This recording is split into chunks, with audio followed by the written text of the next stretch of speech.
A very good evening, a very warm welcome. Myself, Aishwarya Nair, welcome you all on behalf of the Pharm D Community for today's session on malabsorption syndrome. I'm thankful to all the participants from all over the country who have taken out time and are attending this evening talk. Pharm D Community has been created with a charter to provide free webinars by doctors and free Pharm D doctors. Organizing this event would not have been possible without the help of my core committee members and the newly joined Pharm D community members. I would also like to thank all our speakers who have helped us in the socio-educational cause, and our socio-educational cause has been featured on Atmanirbhar Bharat, my government site. So thank you all the government officials and our speakers. It is my pleasure to announce that the lecture number 6 for the Gastroenterology series is on 23rd February, Tuesday, 7 p.m. The next lecture is on Thursday, that is lecture number 7, and it's on 25th February, Thursday.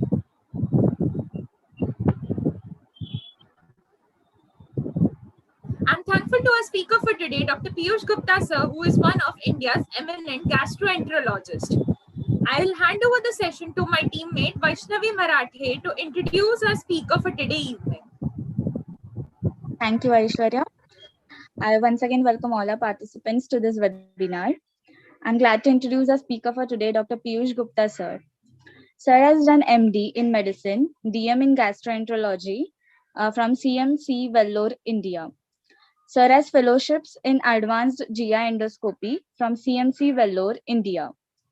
Sir is consultant gastroenterology and interventional endoscopist at Rajiv Gandhi Cancer Institute and Research Center, New Delhi. Sir has various awards and paper presentations like Best Presidential Poster Award, INASL 2017, New Delhi, India. Oral paper presentation, APDW 2017, Hong Kong, TennisCon 2018, Chennai, India, and Con 2019, New Delhi, India. APDW 2019, New Delhi, India. Sir has various national and international publications in peer-reviewed scientific journals. Sir has memberships in Indian Society of Gastroenterology, Society of Gastrointestinal Endoscopy of India, Indian National Association for Study of Liver. With this brief introduction, I would like to welcome our speaker for today, Dr. Piyush Gupta, sir, for this session. Over to you, sir. Okay, thank you very much.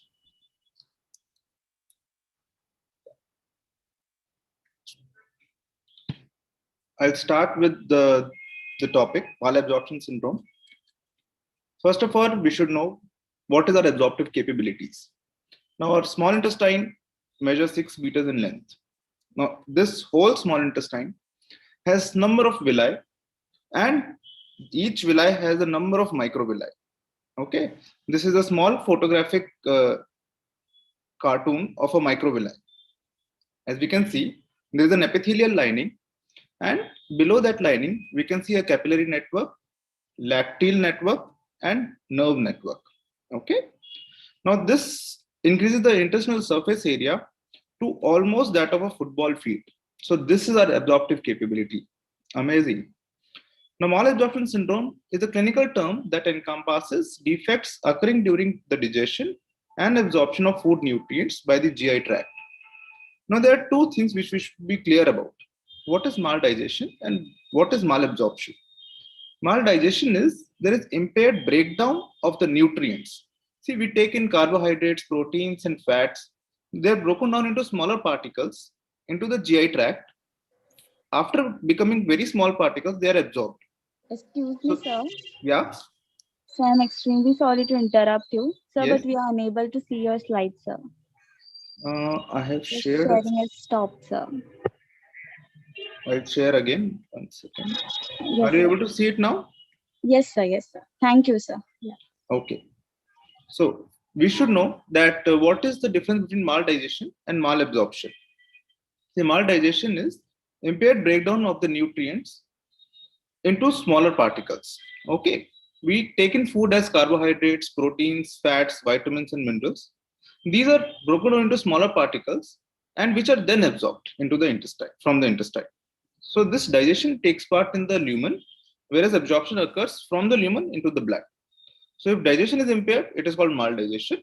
And if defective mucosal uptake is defective, then it is called malabsorption. Now, there are many reasons for these maldigestion, malabsorptive disorders. We'll come to maldigestion first. Suppose there is inadequate mixing of food with the enzymes, like after a gastrectomy, we have deficient gastric juices, deficient pepsins, deficient lipases. They cause inadequate, and mixing of food doesn't occur properly. So this causes maldigestion. Pancreatic exocrine insufficiency causes maldigestion. There are diseases of pancreas like cystic fibrosis, chronic pancreatitis, or pancreatic cancers, which can cause maldigestion. Bile salt is an important component for digestion. If it is deficient due to variable reasons like terminal ileal disease or bacterial overgrowth, which causes deconjugation of bile salts, or liver disease, which like cholestatic disorders where bile salts is deficient in the first place, or specific enzyme deficiencies like lactase, they come under the blanket like maldigestion. Now, malabsorption is due to inadequate absorptive surface area, which occurs due to a number of reasons like infections, infestations like Whipple's disease, giardiasis, immunologic or allergic disorders like celiac disease, infiltrative disorders like lymphoma, amyloidosis, and fibrosis like systemic sclerosis or radiation enteritis. If the gut is cut due to some reason, then bowel dissection is one of the important causes of malabsorption. Extensive Crohn's can cause malabsorption because there is reduced surface area in that case. Drug-induced like cholestyramine, alcohol, neomycin can cause malabsorption. Endocrine disorders like diabetes, which is a complex pathogenesis, also causes malabsorption. Before understanding malabsorption, we should understand what is absorption actually. Now, normal absorption of fat takes place in jejunum mostly. That is especially proximal 2/3 of the jejunum. It starts right from the mouth using lingual lipase. Then comes the role of gastric lipase. Majority of the fats are digested by pancreatic lipases. Almost all we can say. Enteric lipases, they are there, but the role is not very significant in digesting fats. Now we can see with this cartoon that that these lipases causes breakdown of triglycerides into fatty acids and monoglycerides, which are then formed into micelles by the liver bile acids when they mix with that, and then they are absorbed in that micellar form into the enterocytes, where the triglycerides are reformed by fatty acids and monoglycerides, and they are transformed into chylomicrons, from where they are delivered to lymphatics, and then they are transferred to the liver. This is how fat absorption takes place. Coming on to the carbohydrate absorption, it also occurs mainly in jejunum. It again starts from the mouth itself using alpha amylase, where the starches are digested to maltoses, which are like 3 to 9 glucose polymers. Same happens in the stomach, and pancreatic juices also secrete amylase. 50 to 80% of the starches are digested using pancreatic alpha amylases. Now, what happens is these maltose polymers, they are broken down by enteric enzymes. That enterocyte surface has these enzymes like lactases, sucrases, and maltases, which break down these disaccharides into monosaccharides. And hence, these are absorbed from there. Now, glucose and galactose are absorbed actively by active transport, whereas passive transport is required for fructose absorption. Now, carbohydrates which are not digested, suppose, in the small intestine, now they go into the colon, where they are degraded by the bacteria, and they are formed into short chain fatty acids, which are an important and additional source for energy, and they are an important energy source for the colonic epithelial cells in the first place. Production of hydrogen and methane also occurs there, and they are the basis of non-invasive blood tests to look for malabsorption of these particular carbohydrates. Now, protein absorption, it begins in the stomach. Gastric pepsins, they undergo autoactivation at the low pH, and they degrade proteases. They degrade proteins into proteoses, peptones, polypeptides. Now, these polypeptides and amino acids, they are absorbed by the enterocytes. Even pancreas secretes most of the amino polypeptidases, dipeptidases, and carboxypeptidases. And these polypeptides are broken down into amino acids, dipeptides, and tripeptides, which enter the enterocytes. Vitamin and mineral, like fat-soluble vitamins like vitamin A, D, E, and K, they require solubilization in a mixed micellar phase, which occurs as we have discussed with fat absorption, which is similar to that fat absorption. Hence, they are called fat-soluble vitamins. Most vitamins and minerals, they are absorbed from proximal half of the small intestine, except two things like vitamin B12 and magnesium. So we have to remember this. Magnesium is absorbed from distal small intestine and colon. People who undergo bariatric surgery like Roux-en-Y gastric bypass, the proximal bowel is unable to absorb because the food doesn't go there. It is bypassed from there. So hence, those are deficient in vitamin B12, iron, calcium, and vitamin D. That is why we need to replace these vitamins and minerals in such patients. Coming on to the Indian scenario, tropical sprue is one of the most common causes of malabsorption in India. This is a study from SGPGI Lucknow. It is one of the famous papers published in 2012, which tells us about the Indian scenario of malabsorption. Tropical sprue accounts for 37% of such cases. Celiac disease comes second with 19%. Small intestinal bacterial overgrowth 10%. AIDS contributes 5.4%, that is AIDS enteropathy. Giardiasis contributes 5%. Hypogammaglobulinemia, that is immune-mediated disorders, immune deficient disorders, contribute to 4%. Intestinal tuberculosis contributes to 2.5%. Strongyloidiasis, 2%. IPSID, that is immunoproliferative small intestinal disease, it is a pre-lymphoma type condition, contributes to 2% of the diseases. Crohn's and amyloidosis, 1 to 2%, and 1% contributed by intestinal lymphangiectasia. 8% of the malabsorptive causes go unknown.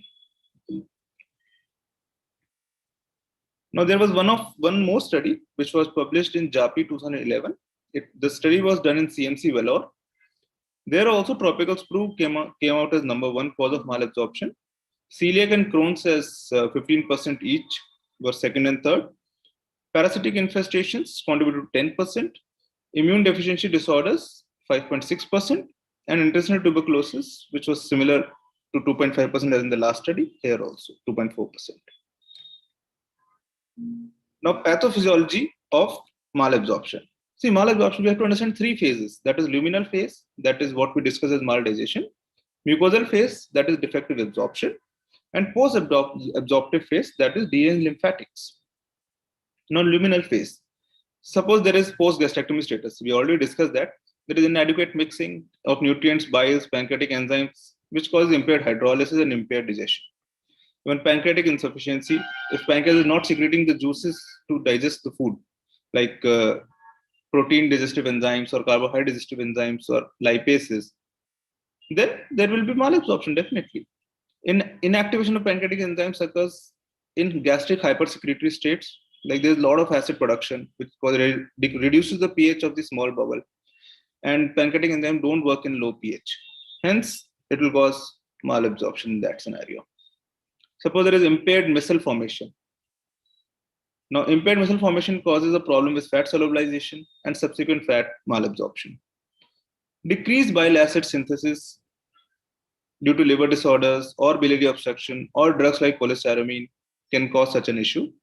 Impaired enterohepatic bile circulation. See, most of the bile is absorbed from the distal small bowel. If ileum is resected, distally especially, distal part, or there is some ileal disease which is affecting the distal small bowel like Crohn's disease. In such scenario, there will be no bile absorption. If bile is not getting absorbed back, then it will be secreted in the stools. Hence, it is lost. And liver can't produce that much bile. Most of the bile is recirculated, which is used for digestion. If there is bile salt deconjugation, like in small intestinal bacterial overgrowth, in that scenario also, bile will be useless to do any absorptive effect. Now, bile salt deconjugation means there is a lot of bacteria which is causing bile to get deconjugated. That occurs when there is a lot of stasis in the intestine. It can be caused by motor abnormalities like scleroderma or diabetic neuropathy or intestinal obstruction.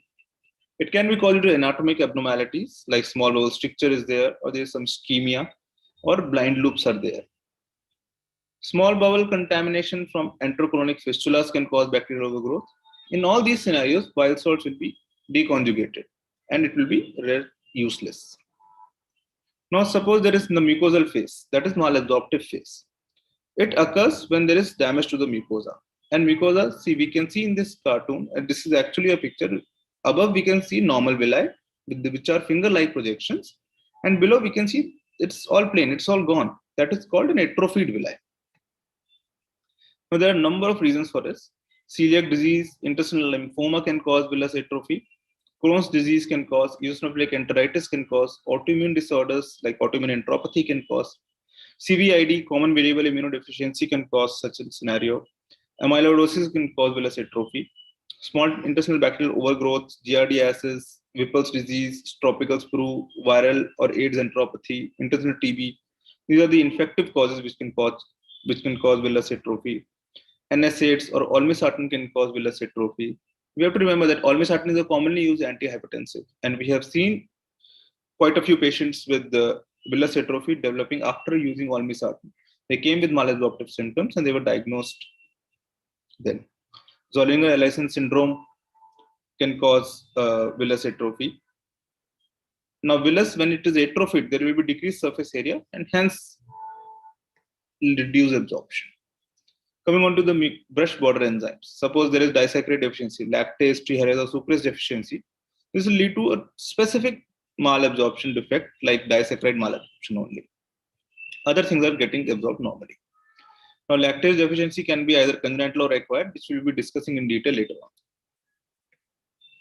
Immunoglobulin IgA deficiency is the most common immune deficiency and is due to decreased or absent serum or intestinal immunoglobulin A. And it clinically appears similar to celiac disease, but it is unresponsive to gluten-free diet. Now, Acrodermatitis Entropathica is an autosomal recessive disease with selective inability to absorb zinc, leading to villus atrophy and acral dermatitis. I'll be showing you a picture of acrodermatitis later on. Post-absorptive phase, that is obstruction to the lymphatic system. It can occur as a congenital defect like intestinal lymphangiectasia, or an acquired pathology like due to Whipple's disease, or infiltrative disorder like lymphoma, like tuberculosis. Now, back pressure changes from the heart can cause abnormal lymphatics like congestive heart failure or constrictive pericarditis. Radiation, post-transplant, and retroperitoneal fibrosis can also cause obstruction to the lymphatic system. Now, if lymphatics are obstructed, then there is impaired absorption of chylomicrons and lipoproteins. So, more of fat malabsorption. Coming on to the clinical features. Now, global malabsorption is due to diseases like celiac, where impaired nutrition or impaired absorption of almost all nutrients occurs, be it fat, carbohydrates, or proteins. Such patients present with diarrhea, which have pale, greasy, voluminous, foul-smelling stools. Despite adequate food intake, the diarrhea persists. There is partial or isolated malabsorption, like if it is due to a specific nutrient. Now, the symptoms are attributable mostly to that particular nutrient only. Now, diarrhea is the most common symptom. It is watery reflecting osmotic load, which is received by the intestines. Now, whenever this osmotic load is received by the colon, there is hydroxylation of fatty acids from undigested fat. There is increased net fluid secretion in the colon, which further worsens the diarrhea. Now, it can be classified as secretory diarrhea, osmotic diarrhea, malabsorptive diarrhea, exudative diarrhea. Secretory diarrhea is characterized by isotonic stools, and it persists during fasting. Suppose you don't take food, but secretory diarrhea will be there. You will lose a lot of water and content. Osmotic diarrhea is due to excessive osmotic forces exerted by unabsorbed luminal solutes. Now, diarrhea is over 100 milliosmoles, more concentrated than plasma, and it reduces with fasting. Suppose you don't take anything, there will be less luminal solute, and hence there will be less diarrhea. So it will resolve with fasting. Malabsorptive diarrhea, it follows generalized failures of nutrient absorption and is associated with steatorrhea and is relieved by fasting.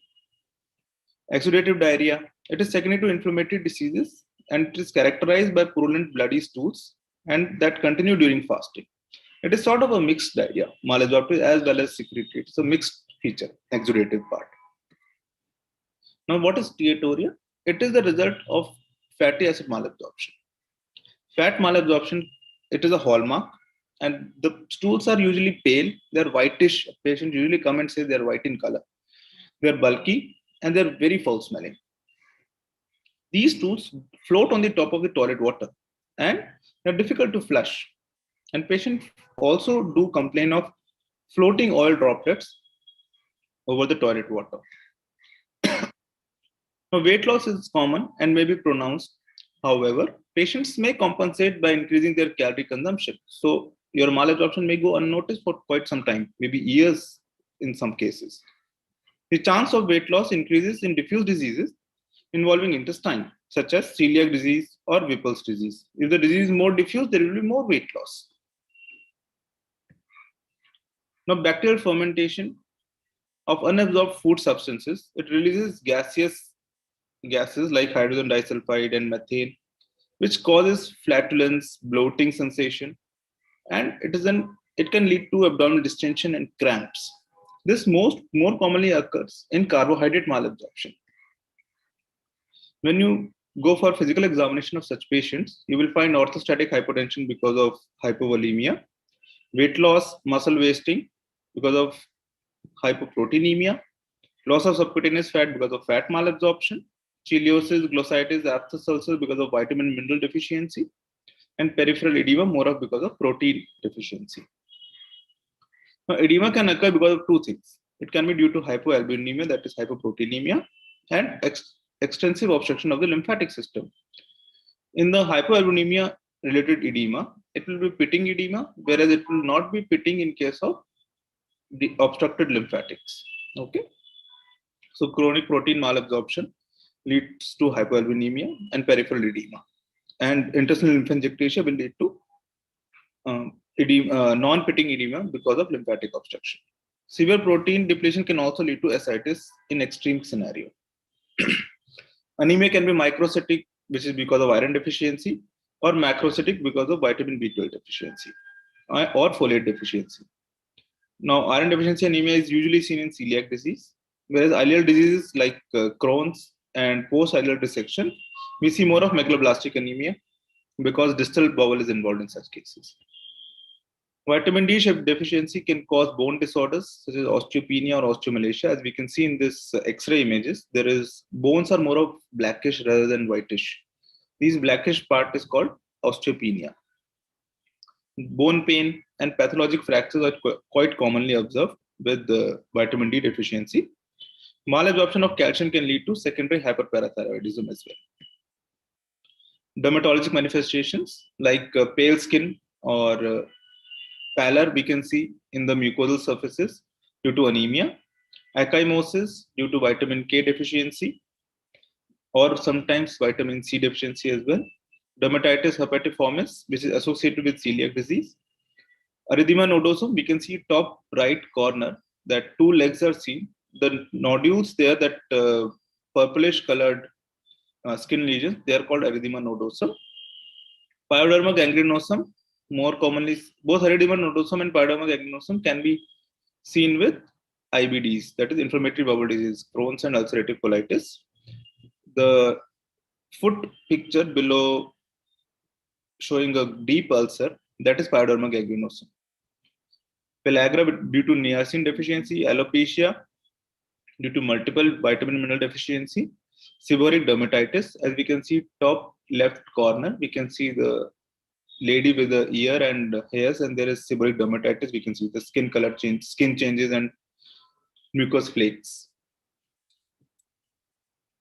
Angular chiliosis. This is occurs due to vitamin, iron, folate, and B vitamin deficiency. Now we can see on the side of the lips there is redness and skin changes over the lips as well. So this is called angular chiliosis. Glossitis we can see occurs because of vitamin B12, iron, folate, niacin deficiency. You can see rugae are gone on the tongue. Okay. Acrodermatitis Entropathica, as we discussed that it is autosomal recessive zinc deficiency. We can see in this child, there is these changes. These are because of Acrodermatitis Entropathica. These cannot be missed by anyone, should not be missed. Neurologic manifestations like electrolyte disturbances due to hypocalcemia or hypomagnesemia, tetany, Trochu sign, and Chavastic sign. Generalized motor weakness can happen due to pantothenic acid or vitamin E deficiency. Peripheral neuropathy is quite a common symptom we get. And on examination, it is very clear due to thiamine deficiency. Loss of vibration and position occurs due to B12 deficiency. Night blindness occurs due to vitamin A deficiency. Seizures because of biotin deficiency. So these should also be looked for. On an abdominal examination, we can get hyperactive bowel sounds. It may be distended. There may be ascites because of severe hypoproteinemia. Bleeding disorders can occur due to vitamin K malabsorption, subsequent hypoprothrombinemia. Ecchymosis is usually manifesting symptom. Melena and hematuria are rare findings. This is a flowchart showing whatever we have discussed till now. That is weight loss and the mechanisms behind this. Weight loss, diarrhea, flatus, glossitis, abdominal pain, bone pain, tetany, paresthesias, weakness, azotemia, hypotension, amenorrhea, and decreased libido. This we did not discuss. This occurs due to depletion of proteins, calories, and secondary hypopituitarism. Anemia, bleeding, night blindness, and peripheral neuropathy as discussed before. Now, when should you suspect malabsorption syndromes? That is, you should not miss these signs. If there is a progressive weight loss, to the extent that there is failure to thrive, chronic diarrheas, that is diarrhea lasting more than 15 days, usually by definition, but they usually, patient comes with history of months of diarrhea. It may be intermittent, it may be persistent. Abdominal distension, steatorrhea. Now, steatorrhea means that almost 90% of the pancreatic enzymes are deficient, then only steatorrhea occurs. So, these symptoms means there is almost very advanced disease. Peripheral edema, weakness, malaise, fatigue. That signs signifies breakdown of muscles. Abdominal pain, excessive flatus, symptoms reflecting specific deficiencies such as muscle cramps, tetany, bone pains. So in such scenarios, you should not miss, you should evaluate each patient for malabsorption syndromes. Now, how will you evaluate? Now, fat malabsorption, as we have discussed, it causes greasy, pulse-smelling stools and fat-soluble vitamin deficiencies. It is the most commonly used indicator of global malabsorption. Most complex absorption process among macronutrients is of fat only, hence most sensitive to interference from disease processes. Most tests for steatorrhea are quantitative tests like 72-hour stool fat collection test, which is the gold standard, and more than 7, this 6 gram is wrong, it should be more than 7 grams per day, which should be considered as pathologic. Then there are qualitative tests, since 72-hour stool fat collection is not an easy thing to do. So qualitative tests like Sudan 3 staining or acid steatocrit gravimetric assay or near infra reflectance analysis. These are easy to do, quick to do, and they tell us about the fat malabsorption. Now, if we ask the patient to collect 72 hours of stools, it is a gold standard, and patient should consume during that time at least 100 grams of dietary fat. Okay, estimation of stool weight is done over 3 days, that is 72 hours. If it is more than 7 grams, it is considered as pathological. If it is more than 20 grams, it can lead to steatorrhea, as we can see in the cartoon as well. Now, this is a picture of fat droplets. We can see on the left side that is written as positive. These are fat globules C. Okay, and on the right side there are no or negligible fat globules C. Okay, so this is one of the qualitative fecal fat analysis test, where we use 2 drops of normal saline stool sample and 95% ethanol mixed with Sudan 3. And if we are seeing up to 100 globules which have a diameter of less than 4 millimeters per high power field, that is normal. Okay, but if it is more than that, then it has a 78% sensitivity and 70% specificity of detecting steatorrhea. near NERA, that is near infrared reflectance analysis, it is equally accurate, but it is less time consuming than a 72-hour fecal fat. And simultaneous measurement of fecal fat, nitrogen, and carbohydrate in a single sample can be done. In acid steatocrit, it is a gravimetric assay performed on a spot stool sample. It's very quick. Moving on to carbohydrate malabsorption. When there is increased luminal osmolarity and bacterial fermentation, which causes flatus, osmotic diarrhea, bloating, as we have discussed already. Now, what is stool osmolarity? It is now smooth stool osmolar. Normally, it shall equate to that of plasma osmolarity. That is the stool osmolarity, and it shall be measured. If not, we will consider it as 290. So, stool osmolar gap is 290 minus stool sodium plus potassium into 2. If it is more than 100, clearly it is osmotic diarrhea. If stool pH in such scenario is usually less than 6, and breath testing can be done. I'll discuss in the next slide. Now, lactase deficiency, we see post-intestinal dissection or mucosal disease or post-infectious gastroenteritis, or changing diet from Eastern to Western diet can cause lactase deficiency. As a general rule, now we'll discuss about Desalose test. It measures the absorptive capacity of this proximal small bowel. You should keep this proximal word in mind. Pentose, it is a pentose monosaccharide. It is done by doing overnight fast.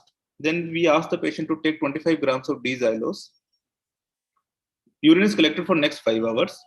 What happens to this 25 grams of Desalose? Normally, it goes into the stomach there. Then from stomach, it goes into the small bowel. There in the small bowel, almost 50% is absorbed from proximal small bowel, out of which liver processes the 25% and rest 25% is excreted in the kidney. Hence, we receive after 25 grams of taking xylose, or at least should be more than around 6 grams is the normally collected value in the urine, 5 hours which is collected after the test. If there is malabsorption due to proximal small bowel, then this will not be absorbed, this xylose. Hence, the value will be less than 4.5, which is considered as pathological in the urine. And if it is less than 2, then it is definitely small bowel malabsorption. That is especially proximal small bowel. When can it be false positive? That we are still getting a low xylose value in the urine, but patient is not having any proximal small bowel disease. It can occur due to delayed gastric emptying. If all these xylose we are taking in the stomach only doesn't go into the small bowel, it will come as low value only in the urine. If there is impaired glomerular filtration, there is some CKD, chronic kidney disease, and patient is unable to process the xylose and it is not released in the urine, then there is no point doing this test. Small intestine bacterial overgrowth. Bacteria digests the xylose which is given to the patient because of increased bacterial overgrowth. In such a scenario also, we will get a false positive value. In that case, we can give an antibiotic like rifaximin, and if that improves and gives a negative result in these xylose, then it is confirmatory. When can we get a negative test? In a normal pancreatic enzyme. Suppose bowel is not the source of malabsorption, it is due to pancreatic enzyme deficiency. In that case, we will get a negative value. In Crohn's, because Crohn's involves distal small bowel, in that case also we will get a negative value. In lactose intolerance, in that scenario also we will get a negative value because there is no involvement of proximal small bowel. Lactose intolerance test, where we give lactose orally and blood glucose is monitored at 0, 60 and 120 minutes, and if it is increased by less than 20 and there are symptoms of and patient is symptomatic, then it is diagnostic. If another test we can do is hydrogen breath test, in which we give a lactose challenge and increase hydrogen breath by more than 20 ppm is diagnostic. This more than 20 ppm should be after 90 minutes of taking in lactose. Coming on to maldigestion, malabsorption, how can we differentiate easily? If fecal fat is high, it can occur in both. If Desalose excretion is normal, it occurs in pancreatic insufficiency but not in malabsorptive disorders. And then we take a jejunal biopsy, which is abnormal. Then it confirms the small bowel pathology and it excludes the pancreatic insufficiency. What are the tests for protein malabsorption? Generally, protein malabsorption tests are not performed because it's technically difficult. Plasma citrulline and arginine concentrations are highly correlated with small bowel length. We can usually do a serum total protein albumin analysis and immunoglobulin G and low WBC. They will suggest protein malabsorption in general sense, as in vaguely. Increase alpha-1 antitrypsin, which in stool, it is one of the marker of protein malabsorption, but which is not routinely done. Now, additional tests for other malabsorptions are like selenium homocholic acid taurine test. It's like a bile salt only, which is radio labeled. So when this bile acid malabsorption occurs, like in terminal ileal disease, resection, or primary malabsorptive disorders, in that primary bile acid malabsorptive disorders, then this may reflect selenium 75 is administered, which is already labeled with synthetic bile acid, and it should be absorbed routinely from the distal small bowel. Now, we measure the retention of bile acid by whole body gamma camera at 7 days. And if it is less than 5%, that we expect bile should stay inside. Okay, that's selenium labeled synthetic bile should be more than 5% normally, even at the end of 7 days. If it is less than that, then definitely there is bile acid malabsorption. For bacterial overgrowth, we can do tests like direct quantitative measurement of bacterial counts from aspirated fluid, jejunal fluid. Normal counts are less than 10 to power 4 per milliliter in the jejunum and less than 10 to power 5 per ml in ileum. If it is more than that, then we consider as bacterial overgrowth. But this is a cumbersome test. It requires intubation of the small intestine, and hydrogen breath tests with lactulose are there nowadays, which are much easier to do. Schilling test is a vitamin B12. It identifies vitamin B12 malabsorption. It is rarely performed nowadays. Now, it is of historic significance. That is what I can say. What we do is we administer a small oral dose of radio-labeled vitamin B12, and within an hour or two, we give large intramuscular flushing dose of non-radio-labeled B12. Now, unlabeled B12 will saturate all the vitamin B12 carriers. And radioactive B12, which is absorbed by the intestine, it will be excreted in the urine. If it is less than 7% or less than 10% excreted in the urine, which is recovered in next 24 hours, it determines vitamin B12 malabsorption. Okay. Now, oral administration of intrinsic factor, suppose patient is deficient in intrinsic factor, then if we administer it and then the Schilling test comes as negative and it normalizes after oral administration of intrinsic factor, that means patient actually had pernicious anemia. Suppose patient had bacterial overgrowth, which was the reason for B12 malabsorption. In that case, if we give antibiotic therapy and then repeat the test, then it should normalize. Suppose patient had pancreatic exocrine insufficiency, which was the reason for his B12 malabsorption. In that case, it should normalize with the addition of pancreatic enzymes. So these are the variety of these Schilling tests which we can do. Now, suppose pancreatic insufficiency is there, and what test to do? How to look at pancreas. Now, direct tests are we administer something like fatty meal or hormonal secretagogues. We stimulate the pancreas, and then duodenal fluid is collected and analyzed. And these pancreatic secretory contents are quantified. Okay, so this is quite cumbersome. Administering hormonal secretagogues, giving a meal, and then intubating the jejunum or intubating the duodenum, collecting all the fluid from the duodenum. It is quite difficult and cumbersome tests. Normally, they are not performed. Indirect tests are more commonly performed, okay, which we'll be discussing next. In routine, we should, if a patient we are suspecting as malabsorption, we should routinely do a hemoglobin. We should routinely do serum or RBC folate. We should do serum iron, ferritin, B12, calcium, magnesium, cholesterol, carotene, albumin, vitamin D. And these should all, usually they are low in patients with malabsorption syndromes. Now, oxalates in the urine, prothrombin time will be high in liver disorders especially, or vitamin K deficiency, PT-INR is high. Oxalates are urine in high, and serum total iron binding capacity also increases with malabsorption. Now, serology like IgA anti-TTG or serum anti-gliadin or anti-endomycin antibodies, they are done for celiac disease. If patient is deficient in IgA, then serum IgA will be low.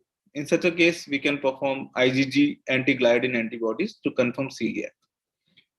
In fecal elastase is also a stool test which can determine whether a person has pancreatic exocrine insufficiency or not.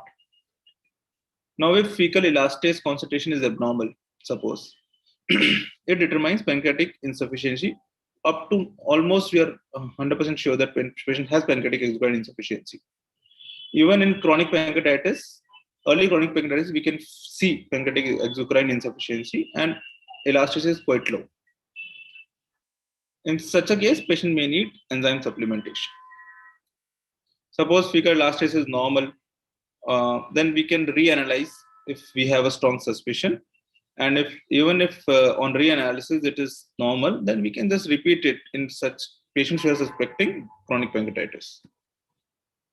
We do a imaging should start with plain X-ray film, which can show pancreatic calcifications. Usually occurs in case of chronic pancreatitis. Small bowel barium studies. Mucosal pattern associated with celiac disease is obliterated or coarsened. Okay, there is loss of mucosal folds. Small bowel dilatation and diverticulosis can be seen, especially in scleroderma. Regional enteritis of the small intestine causes stricture or ulceration or fistula formation, which can be picked up by barium studies. And other anatomical abnormalities after a surgery or enterocolonic fistulas can be seen by small bowel barium studies. This is a first picture, that is A, which is labeled as A. It shows a normal barium study. Now, second shows loss of folds. Okay, folds are obliterated. So this shows that patient may be having a celiac disease. It is usually more commonly seen in proximal small bowel. Now, the third image is that is labeled as C, that is on the down left side. We can see there are a lot of outpouchings from the jejunum, which suggests jejunal diverticulosis. And last image is showing lot of strictured areas and proximally dilated small bowel. Okay, proximal to the strictured areas. And these are long segment also in some places. This is usually suggestive of Crohn's disease. Now, CT scan of the abdomen. Now, evidence of chronic pancreatitis can be seen by pancreatic calcification. There are many ways to determine chronic pancreatitis, like CT scan, MRI. Okay, there are different classifications for that, which I'll not go in detail because this is not pertaining to only pancreatitis. Now we can see enlarged lymph node, which is usually seen in lymphoma, sometimes in IPSID, sometimes in Whipple's disease as well. Okay. CT scanner can also tell us about small bowel strictures or fistulas as well, especially in Crohn's. Now, endoscopy is the next. After imaging, we go ahead with endoscopies because we want to take a tissue sample and confirm the diagnosis.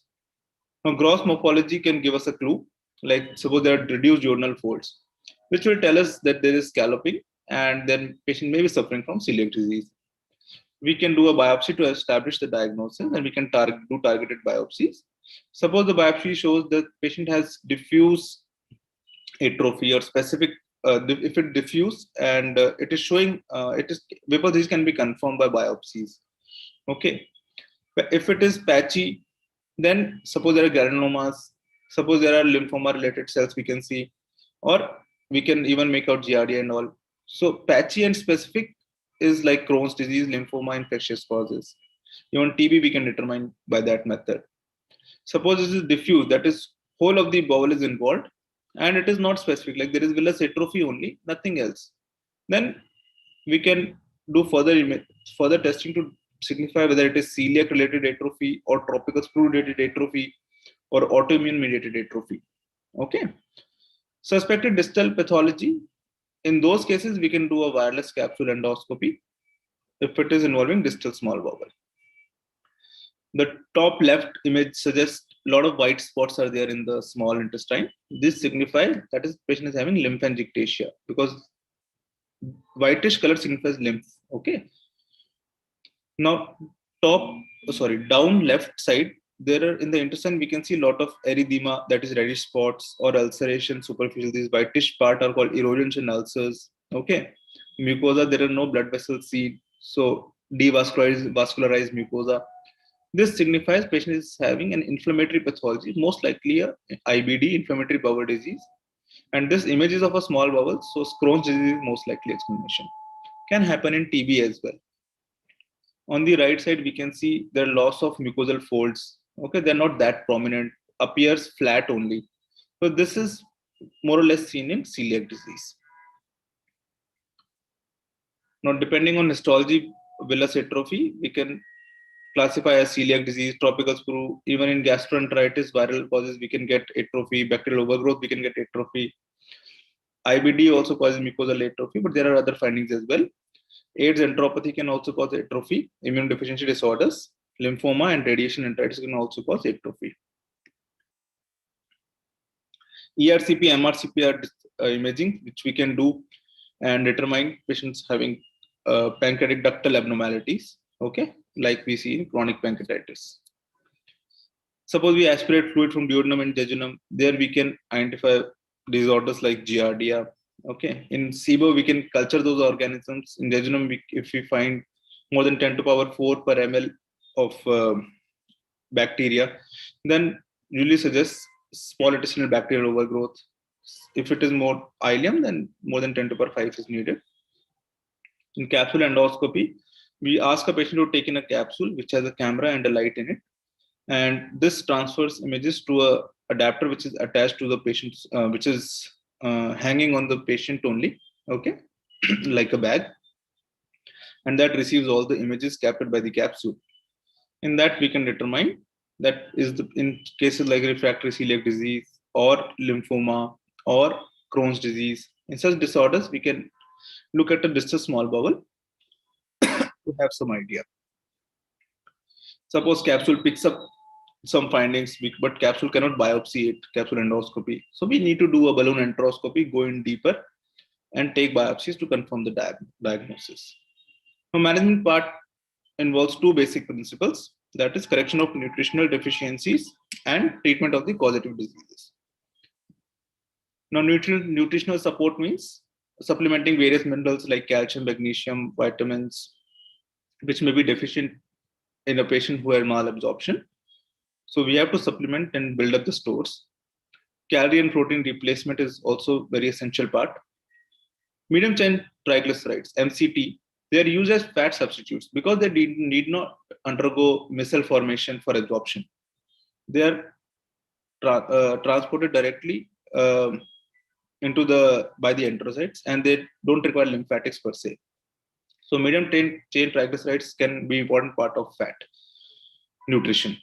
In severe intestinal diseases such as massive resection, extensive enteritis, parenteral nutrition may be given because patient is unable to absorb whatever we are giving enterally. Now, causative diseases. Suppose patient is having celiac, then gluten-free diet is causing treating the celiac. Suppose patient is lactose intolerant, then we have to give lactose-free diet. Suppose patient is pancreatic disorder, then we have to give him proteases and lipases supplement. Suppose patient has bacterial overgrowth, we need to give him antibiotics. Even in tropical sprue, we need to give him antibiotics. Suppose patient has an autoimmune disorder or patient has Crohn's, inflammatory bowel disease, then we need to give him steroids and anti-inflammatory agents. So treating the underlying cause is the main idea. In conclusion of just this malabsorptive part in tropical areas, it differs from that from temperate countries. Okay, in India we see tropical sprue, TB. These are known common illnesses. Celiac, IBDs, they are like very common causes. Detailed history and physical examination is mandatory. Without this, you cannot proceed. Okay. The order of testing and choice of particular test is individualized. You cannot generalize these things. Suppose patient we are suspecting celiac, we can directly go ahead with celiac serology testing followed by biopsies and can confirm it. So emphasis should be put on defining an underlying disease and then providing appropriate treatment. It's not like patient is deficient in iron, just replace him with iron. That is not the treatment ideal. Okay, we have to treat the underlying cause. I will be discussing about celiac now. It is an immune disorder that is triggered by an environmental agent in genetically predisposed individuals. It is also known as celiac sprue, non-tropical sprue, gluten intolerance, or gluten-sensitive enteropathy. Now, grain protein exists in so many forms: prolaminins, glutenins, globulins, minor albumins, out of which gluten comprises of prolaminins and glutenins. Okay. Now this gluten is broken down into gliadin in small bowel, and celiac disease patients are unable to digest this. Now, what happens is glutamine is accumulated into the mucosal cells. If it goes on for quite many years, or then there is atrophy of villi, gradual atrophy of villi, which leads to eventually malabsorption. Okay, and the clinical presentation. Suppose this occurs acutely and patient has a toxic effect of glutamine on the mucosal cells. In that scenario, patient can have a celiac crisis, which can lead to severe dehydration and diarrhea. It can be a symptomatic celiac, like frank malabsorption syndrome, patient presenting with chronic diarrhea, failure to thrive, and weight loss. We can suspect in those are quite easy cases to pick up. Now, patient can have extraintestinal. Patient may not only have intestinal manifestation. Extraintestinal manifestation include anemia, fatigue, hypertransaminaemia, and neurologic disorders, short stature like peripheral neuropathy, short stature, okay, dental and enamel defects, arthralgia, aphthous stomatitis. These are extraintestinal manifestations. So we should be on lookout for that as well. Now, what is silent celiac disease? There is no apparent symptom in spite of biopsy showing there is villus atrophy. In most cases, it is identified by serologic testing, okay, serologic screening, and then doing a biopsy. Patients have the serology positive, that is IgA anti-TTG. Patient have histologic evidence of villus atrophy, but patient is asymptomatic. You just need to follow them up. If a patient has positive serology, okay, patient had a positive serology or positive histology, or patient may have in future positive histology, but is currently not symptomatic, okay, they are called a latent celiac, okay, but they have a positive IgA TTG. But potential celiacs who have a definitely positive IgA TTG, but a normal biopsy. What are the signs and symptoms? As I have already discussed, chronic diarrhea, flatulence, distension, decreased weight, loss of appetite, abdominal pain, nausea, vomiting, constipation, aphthous stomatitis, angular cheilitis. Okay. What are the external manifestations? Abnormal LFTs.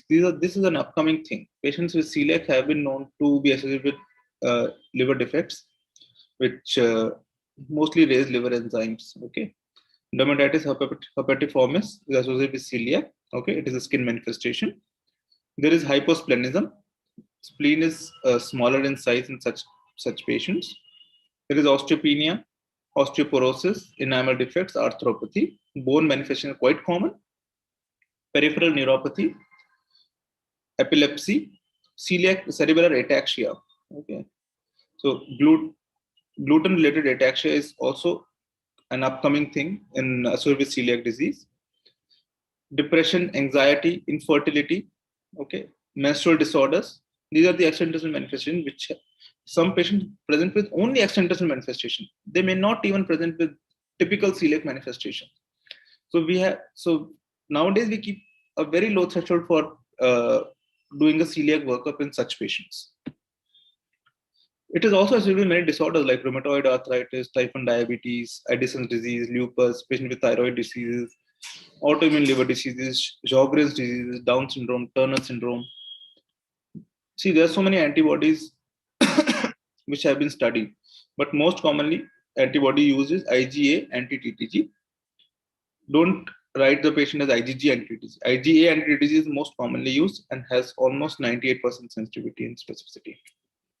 The only definitive test in small, that is for celiac, is small intestinal biopsy.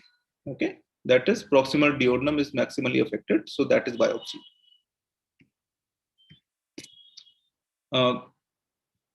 ESP-GHAN criteria, Asperger criteria is used. Okay, that is a Marsh criteria is used for this Asperger criteria is flat mucosa of the GI tract and unequivocal clinical response to gluten-free diet. That confirms celiac disease. What do we find in histopathology is, that is, it can be initially Marsh type 1, which contains only increased number of intraepithelial lymphocytes. Type 2 means proliferation of the crypt hyperplasia. Type 3 means variable villus atrophy. 3A means partial, 3B means subtotal, and 3C means total villus atrophy. Okay, type 4 is hypoplasia of the small bowel architecture. In celiac, usually we find type 2 and 3 in patients who are symptomatic. Now, if patient is IgA, TTG positive, and small bowel biopsy is also positive, then we should treat the patient as celiac. If histopathology is negative but serology is positive, then we should review or repeat a biopsy or maybe reassess after some time. If biopsy is positive and serology is negative, then we should look for other causes of villus atrophy. If both are negative, then patient is unlikely to be having celiac. Gluten-free diets helps treat celiac disease.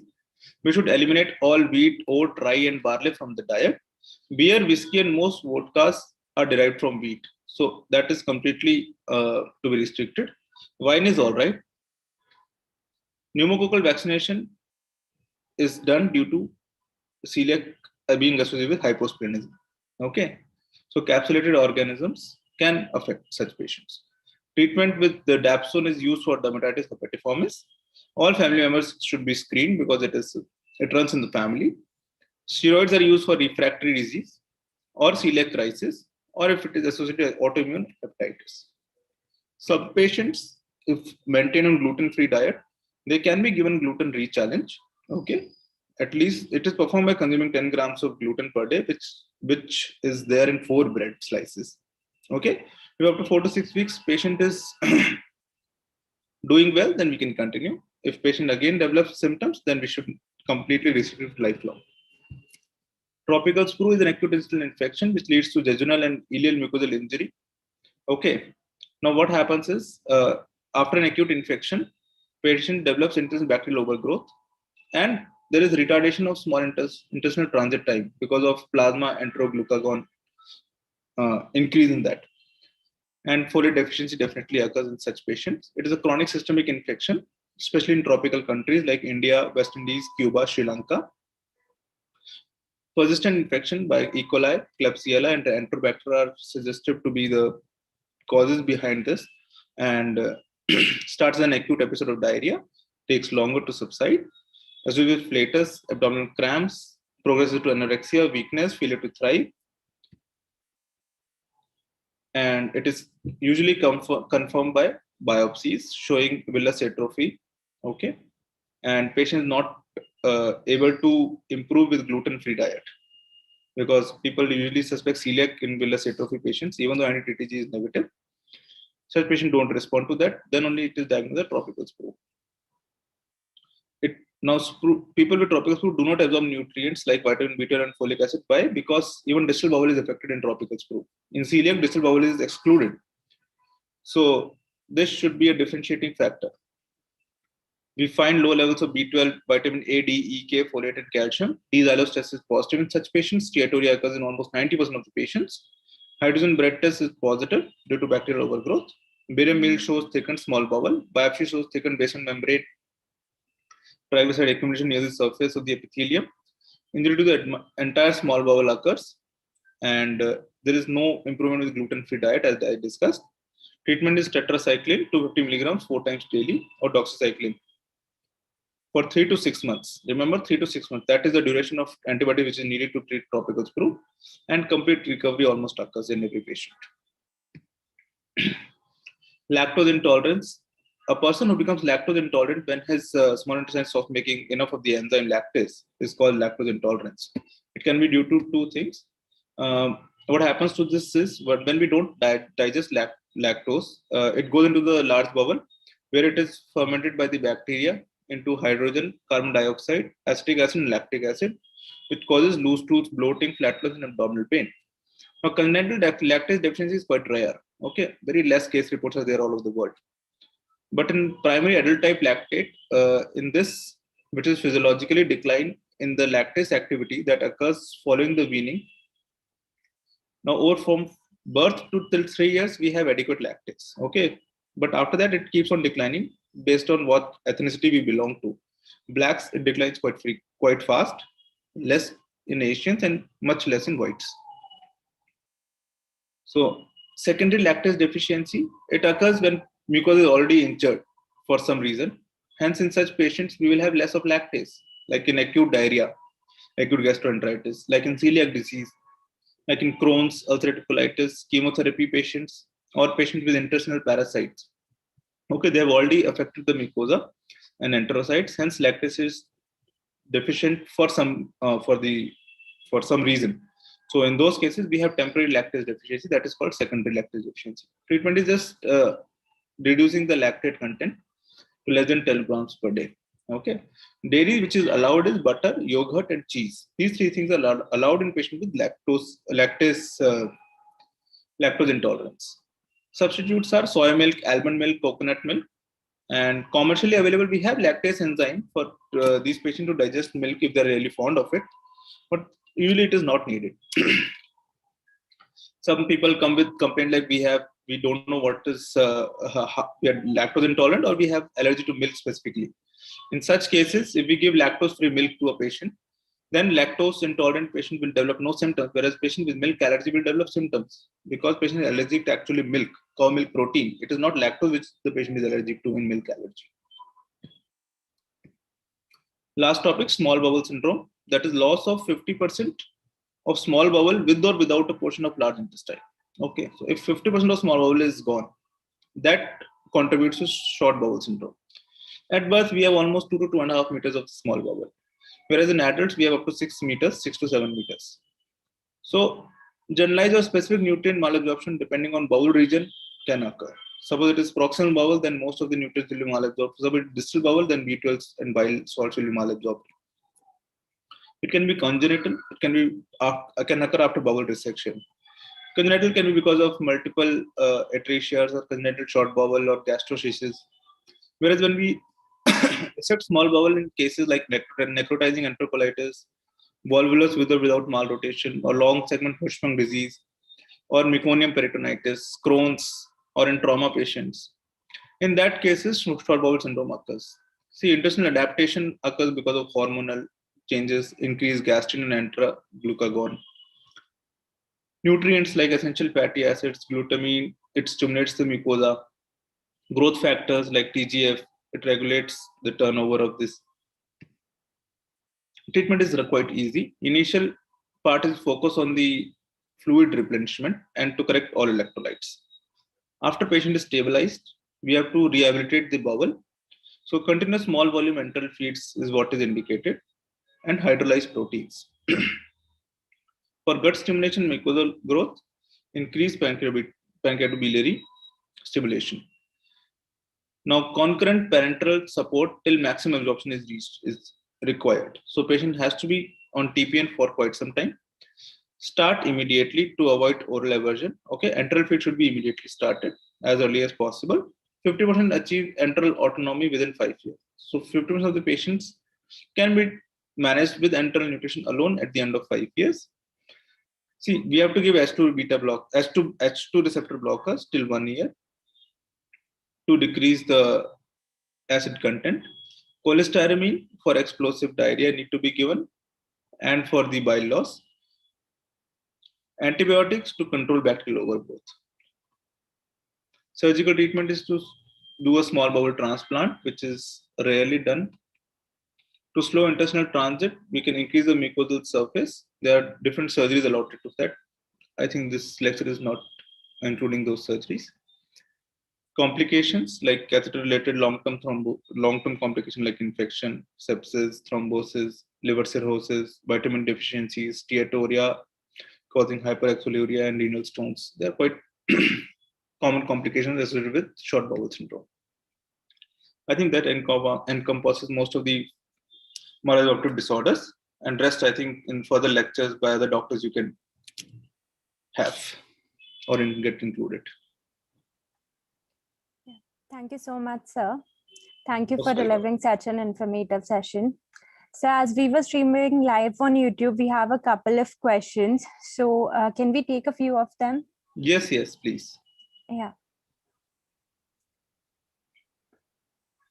So the first question is from YouTube. What is the type of diet that should be given in children with malabsorption syndrome?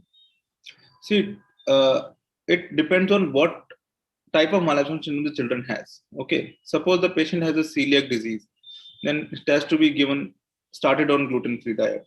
Suppose the patient is having tropical sprue, which is the most common cause in India. Patient has to be kept on prolonged antibiotic therapy, at least for 3 to 6 months. Okay. So nutrition depends on what nutrient the child is deficient in. So initial replenishment is calorie, okay, and protein. These should be replenished by various means. Enteral nutrition is most commonly preferred route. Second thing is specific nutrients. Suppose the patient has anemia, it is because of low iron. Then patient has to be replaced with that. Suppose the child has bone defects, okay, osteomalacia, osteoporosis for some reason. Then he has to be replaced with vitamin D and calcium. Night blindness, vitamin A has to be given. Okay, fat patient has a fat malabsorption. Then all fat soluble vitamins have to be replaced. So in nutrition, we have to take care of both calories and proteins. I will recommend go slow. More frequent and small feeds is what is preferable. Okay, we cannot expect a child to have full meals like breakfast, lunch, and dinner, what we adults usually have.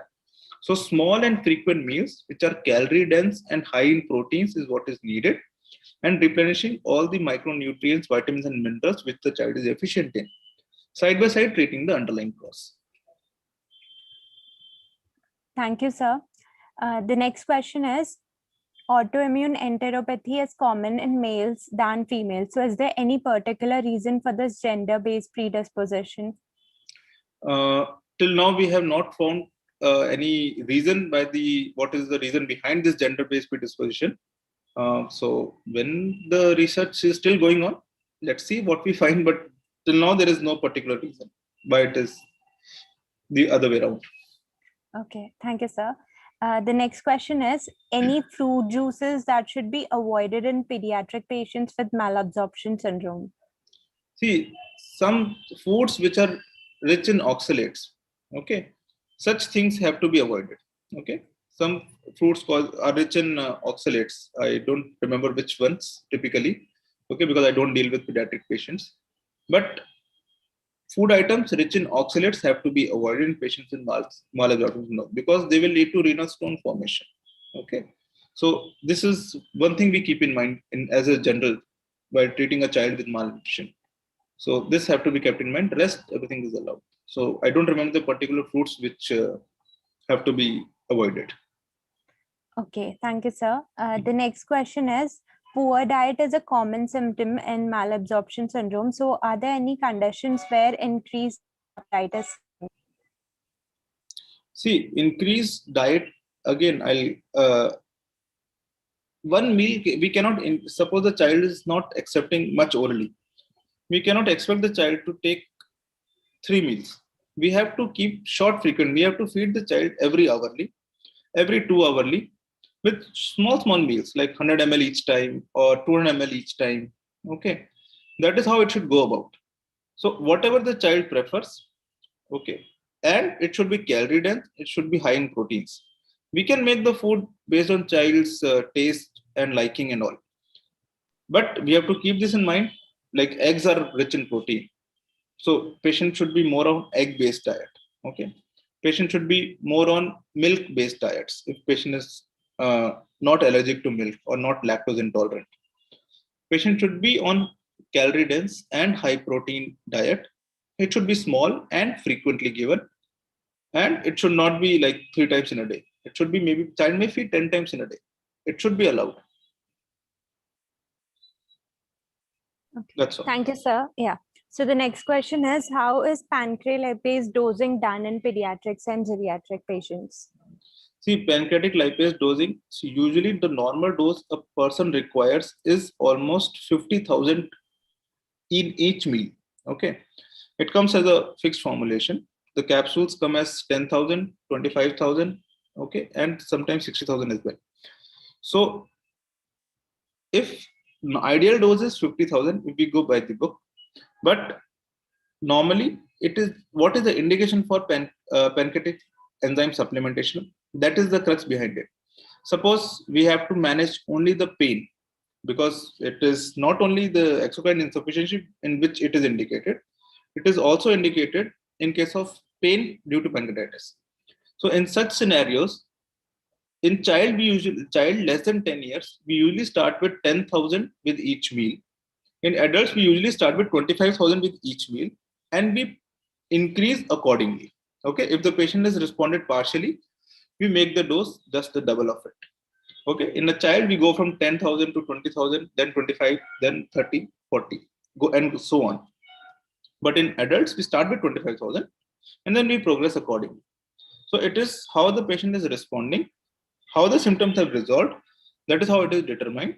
Because ideally, if we go by the book and by the amount of enzyme which is deficient, it should be 50,000 in each meal. But that is quite costly and it is not practically possible.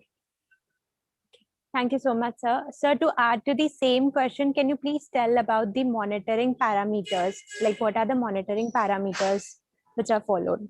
See, first and foremost monitoring parameter is weight of the person.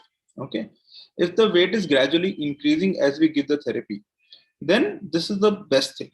Okay, increasing weight. Suppose the patient is deficient in particular micronutrient like iron, like vitamin B12 or folate, and patient had a low hemoglobin. Then monitoring those parameters like increasing hemoglobin, increasing weight, increasing muscle mass, increasing physical activities of the person. Okay, feeling good factor is also very important. Person himself will come and say that now I am feeling much better, even though my weight has increased by maybe few kgs only, but I am feeling much better. That means his stores are getting filled up. Okay, of the vitamins, minerals, proteins, and calories. Everything is getting replenished. So weight is the most important marker. There are lab markers. Lab markers are hemoglobin rising trend. Okay, improving electrolytes. Okay, some people are deficient in like calcium. Okay, vitamin D is low in some people. B12 is low. We can do these biochemical investigations once in a while just to have a track what is going on. But most important on a day-to-day basis is weight.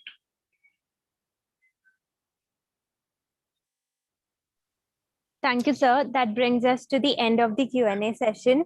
Once again, on behalf of Pharm D Community, I would like to thank our honorable speaker, Dr. Piyush Gupta, sir, for accepting our invitation despite his busy schedule and delivering this evening talk. Thank you so much, sir.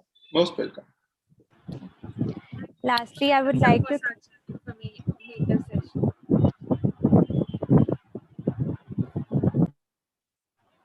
Yes, Kuldeep, please carry on. Lastly, I would like to thank all the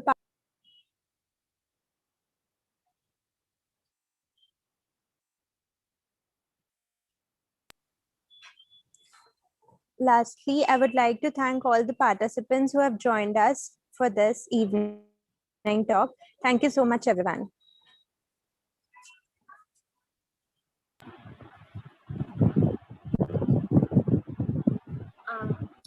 Our next webinar is on Tuesday. So I request everybody to join us at 7 p.m. sharp on YouTube. Thank you, everybody. And once again, thank you so much, sir. Most welcome.